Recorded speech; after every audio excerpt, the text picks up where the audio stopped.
afternoon, members and supporters of South Bunbury Football Club. We're here this evening to talk to Neville Eastman about his journey with South Bunbury.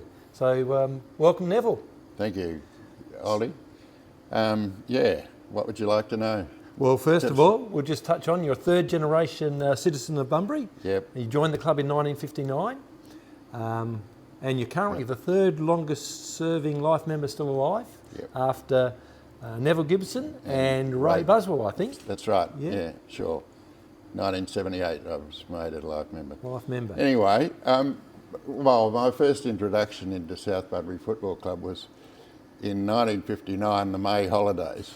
I was down here, I was at Hale School and I was down in Bunbury for my holidays. Yep. And Tony Hoff, who was a great mate of my brother's, suggested that seeing I looked like playing in the first 18 at Hale in the next term, to come over and train and maybe get a game. Yep. So this was 1959, and I came over and I must have done pretty well, played 2 games during the holidays. So I must have done reasonably well because the club was pretty anxious to get me down to play at least another 2 to qualify for the finals. Okay. So that was a bit of an honour. I thought, they were offered to come and pick me up or give me a train ticket, and I said, no, I'll come down, I can do it. Anyway, I came down and we played in the finals, and one little story in my first final, I suppose it was, we were playing Kerry Park, and I can see it now, as out in the centre there, I was played in the ruck, and Maury Salmon from Kerry Park, King hit me in the middle of the ground, and I busted, I don't know whether it busted my nose, but I had a lot of blood. Yeah. And this Tony Hoff, who was the guy that introduced me, he was over on the half-back flank, and he came past as I'm lying on the ground. He said, I saw that. Anyway, he came across, and would you believe, Trevor Nesbitt's grandfather was the umpire, Lenny Nesbitt. Yes, yeah. And as soon as Lenny turned his back on it, Tony lined this Maury Salmon up, and King hit him. And as he was running back past me there, he said, that didn't take too long. And of course, that to me was mateship, and Tony and I were the greatest of friends. He was a very good footballer. He would have played league, I think, for Eastbourne. Strempful was very keen to get him, but unfortunately he was killed in a car accident in December 1963. So it was only 4 years later. But Tony and I we had a lot of good times in South Bunbury. Yeah. We actually won the grand final in '59. Yeah. For the Colts, and then in that year, the next day on the Sunday, the reserves won and the league side won. Yeah. And I think the '59 league grand finals most probably regarded as one of the best grand finals ever in Southwest. Yeah. In fact, I don't know what archives we have here, but I have actually heard a radio replay of that. There is a tape of that particular game somewhere, because I remember listening to it only in the last 10, 20 years. Okay, I wonder. So it must, I don't know what our archives are, but that would be there, I'm pretty sure, in that. Oh, well, so after 59 we'd won then in 60 there was no football in Bunbury, so we were playing outside of Bunbury, and I can't recall whether I played there, but I know in '61 I was playing mainly reserves. Yep. But my eyesight was getting worse and worse, and South Bunbury were very, very generous in saying, well, these micro lenses, contact lenses have just come on, we'll get you a couple. Yep. And at £19 a lens in 1961 was a lot of money. Yes, yes. And of course, I can imagine.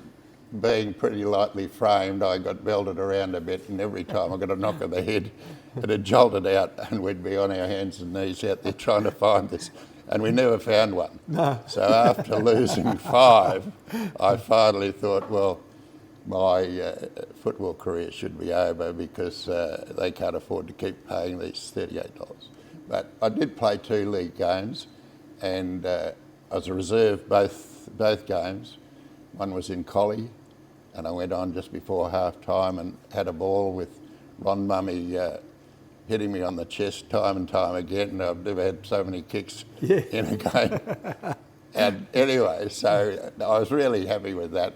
And then I can't remember whether it was the next week, but I was chosen again to play a league game, and it was an infamous derby against Bunbury, in which our centreman Jeff Sawyer was knocked out by Tidy right in front of the bench over on this side of the ground. Yeah.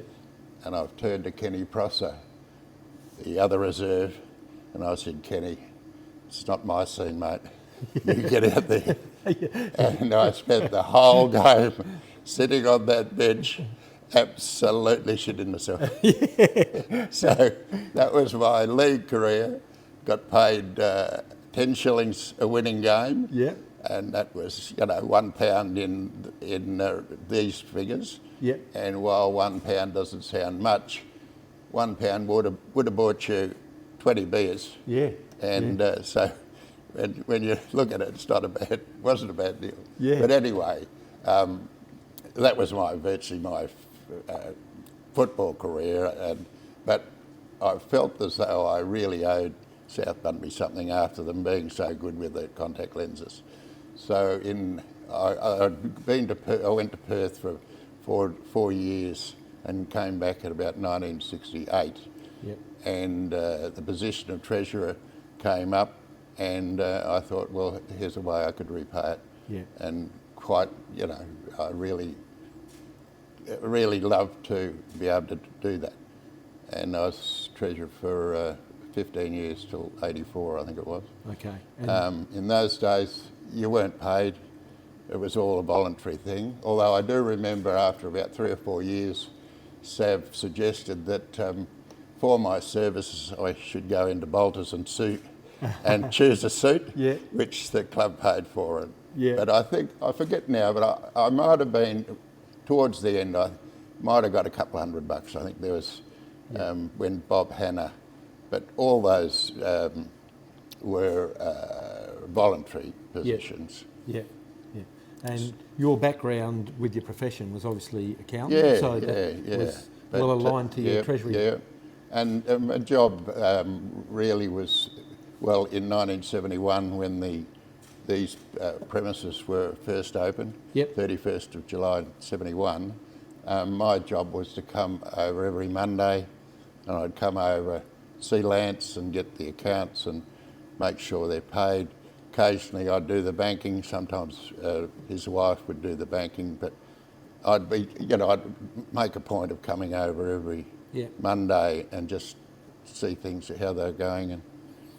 And early days we met in the Southway Hall before these premises were, and then we met virtually where we are sitting now. Just the secretary's office was just there, and it was just outside. We met around the round table here. Yeah. And then, of course, in '75, when the South Davis Lounge was opened, we had our boardroom downstairs. Yeah. So but it was very rewarding. I loved being treasurer here. I love South Bunbury Footy Club. It's a marvellous club. Oh, well, you're obviously given so much service, they made you a life member. Yeah, 1978. 1978, so it was obviously well deserved, obviously. And you were, as you said, part of that history of this actual club rooms becoming what it is today. Yeah, we had Neville Gibson was the president. He did a great job in getting, and I think I mentioned a minute ago that our first application for a licence in 1970 was refused because we weren't really running the club as it should be, as an incorporated body. Yeah. But anyway, it was all fixed up, and as I said, it opened on the 31st of July 1971. Yeah. And we had a provisional licence. Yeah. But we went ahead and built it. But it was all voluntary, or so much voluntary labour. Yeah. It was just unbelievable. It was, all the wharfies would, they'd be having time that they could come and help, and it was just all manual work and all carting, moving sand, carting bricks, all that. And we all did things like that. Yeah. It was fantastic. And what a great outcome. Oh, fantastic outcome. And so during your time as treasurer, there's probably a few things that you've got in your memory that maybe you can share with us with your time. Well, I think one of the great times was the 1970 trip to Melbourne. Yeah. That was an end-of-season football trip. And if you remember, well, no one would remember, but in those days, Fitzroy, I think, had gone to Tasmania and vandalised a hotel, and end-of-season football trips was not flavour of the month. Yeah. And we made it very clear to the players and everyone on that trip that before we left, if there was any vandalism or anybody misbehaved, they'd be on the first train back. Yeah. And to be just so proud of these guys. They left on the Wednesday by train. Neville Gibson and I, because we wanted to go to the Melbourne Cup, we flew over on the Friday. Yeah. And I can always remember we arrived at the Esplanade Hotel in St Kilda on the Saturday morning pretty early, just before the guys arrived from the train. Yeah. And I remember Tommy Buist and his wife talking, and she said, well, the first two have arrived and they look all right. Yeah. So they were obviously very apprehensive about having a football team. Yeah. Anyway, I couldn't have been, and Neville and everyone would say, we couldn't have been more prouder of the guys that went on that trip. Yeah. So much so that we got a magnificent letter from Tom Buist, the proprietor of the hotel, saying, what a credit the guys were to their club. They should be very proud, and that they should, they'd be very welcome to come back at any time.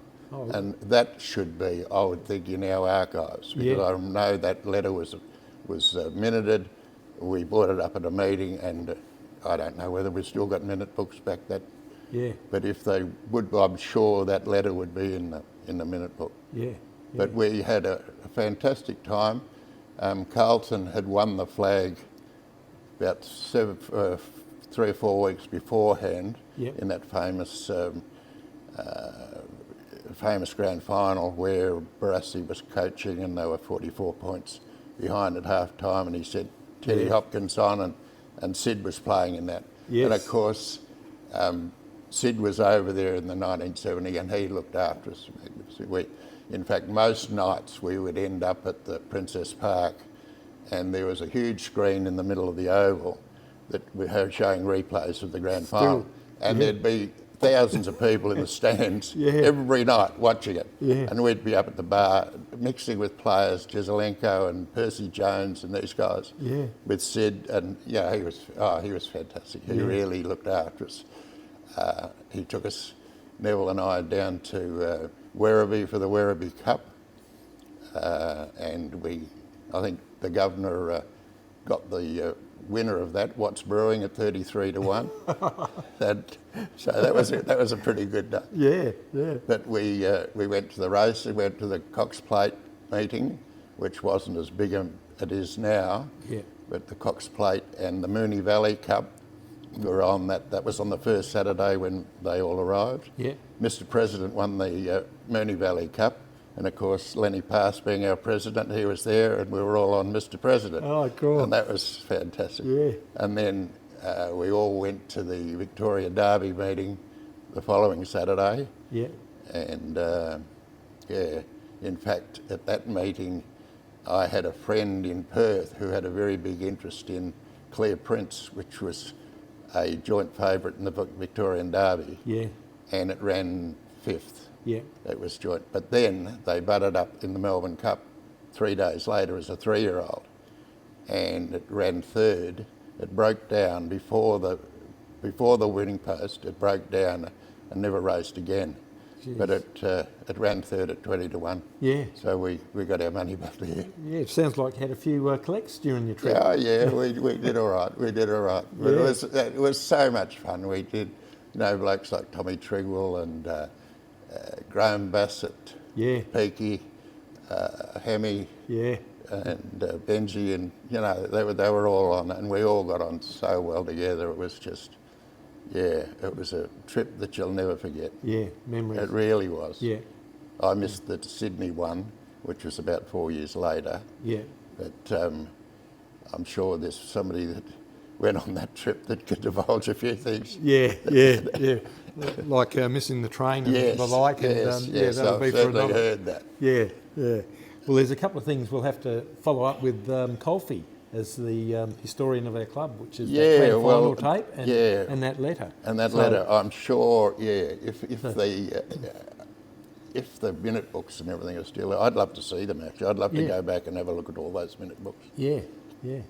And during your time, obviously, I think you said 15 years as treasurer. Yeah. We hopefully won a few premierships during that time. Any of those stand out? Oh, well, 76 was the most, I think, one of the best comebacks I've ever seen in a club. I think we lost by between 70 and 80 points in the second semi against Harvey Brunswick, and were given no chance in the grand final. Won the preliminary, came back to play them again in the grand final, and virtually given no chance. I mean, we most probably 5-1. Yeah. But I really remember very vividly sitting in the club rooms before the game. Doug Peake was our coach, and I was sitting next to Olish Cow, and Peaky came up to Olish and he said, "There's only one way we're going to win this game. I'm putting you on Housey in the centre, and I want you to run straight through, because if we can get him off the ground, we've got a bit of a chance." Yeah. And Olish looked at Doug and he said, "Sorry, Doug, but that's not the way I play my footy. If I haven't beaten him by quarter time, by all means take me off, but I promise you I'll give you my best." Yeah. And of course, the rest is history. Yeah. Olish won the Pike medal and we won by about 30 points. Yeah, it was amazing. Brilliant game. It was amazing, and that just highlights the character of Olish Cow, the man that he was. Yeah. No, I can see that now. I can see it down the club roof. Yeah. Unreal. Yeah.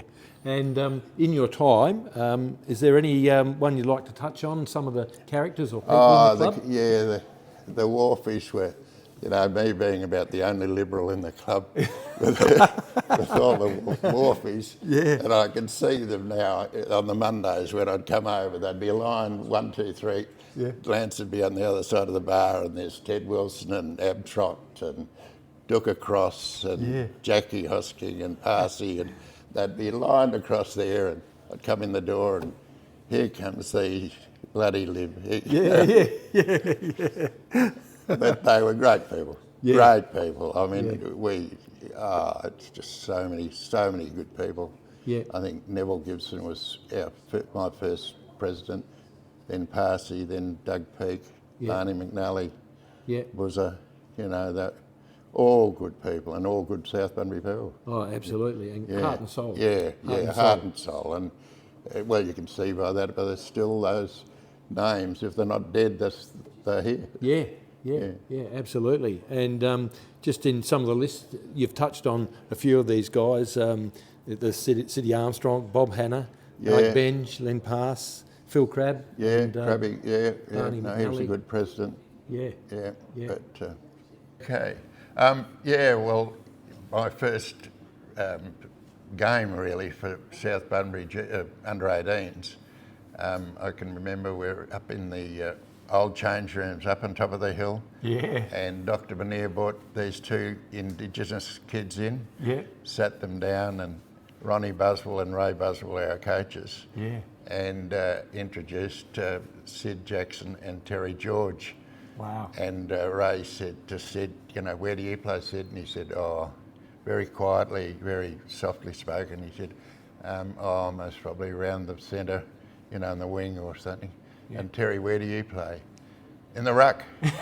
And Terry George had one eye. Yeah. He was 5'4", And that was his I'm playing the ruck. Yeah. So anyway, it might have been that game. I remember thinking to myself, if he reckoned he's a ruckman, and I was in the ruck in the under-18s, if he reckoned I'll give him a chance. So we were out there, and I said to him, it was a boundary throw-in, I said, Terry, see how good you are at the ruck, I'll be in front, but you come over the top and flick it back to Sid behind you, which he did, and he sprung, he was on my shoulders, I think, flicked it back to Sid, and we kicked a goal. Oh, wow. And it was magnificent.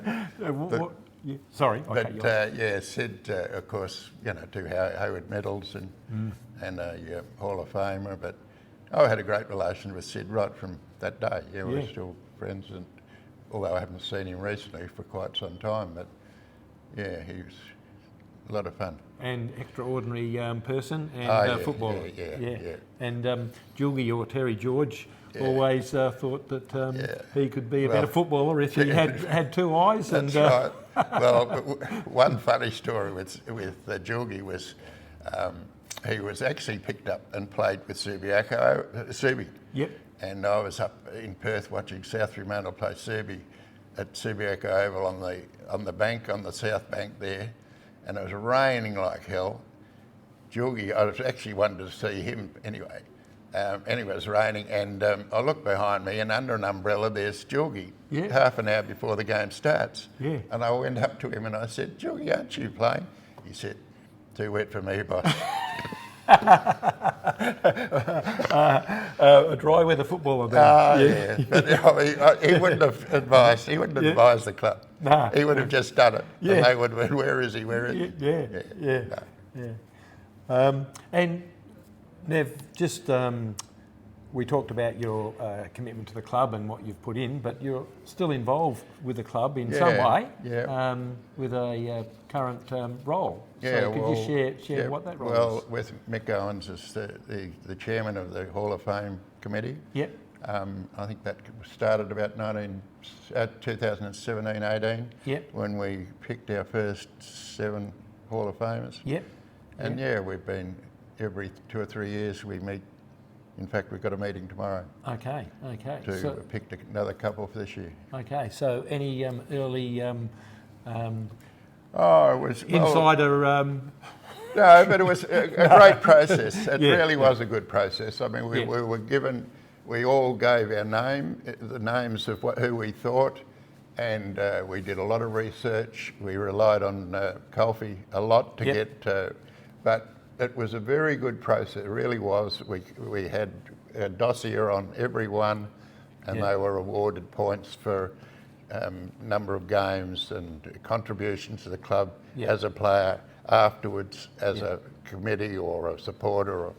And it was a very professional criteria to become a Life Member. Yeah. And I had a bit to do, make you a legend. well, thanks for that, Neville. All right. But I was trying to get a scoop on this year's. Don't let any catch out of the bag, mate. No, there's a couple there, I think, very well deserved coming up. Yeah. But the beauty of that is that we keep all those records, so we don't have to go. Those that just miss out 1 year, you've got all their records and everything, so that you can go. Ready to go. Yeah. There's one person, I think, I can't remember, that no one would have seen, as a player, or that's the hard part. That's the hard part. The history. Yeah. That is the hard part. Yeah. But certainly from, the 50s, I can virtually remember the 60s anyway, 60s, 70s, 80s. Yeah. Well, it's great the club's got people like you that are still contributing and keeping our history alive and keeping that culture within the club. So Coffee's, he's done a magnificent job. Absolutely. Yeah. We won't say too much about the next intake. So, no, that's the secret. Yeah, no. Well, in all of your time, Neville, really on behalf of all the members and supporters of South Bunbury, thank you for your contribution to the club and a worthy Life member, and thank you very much for sharing your stories. Is there anything you'd like to finish off with? Well, I just, the Eastman family's been with it, and my son and daughter-in-law are both team managers for the underage. My grandsons are both playing for the 14s and 16s in South Bunbury, so hopefully I still see one of them play league football one day. Yeah, so... But they'll still be, they'll all be pretty well loved. They love the club. Oh, that's awesome. Yeah. So the Eastman name will carry on the journey for the Eastman family. I hope so. Really do appreciate it, Neville. Thank you very much for coming down and sharing your story. Thanks, Pete. Much appreciated.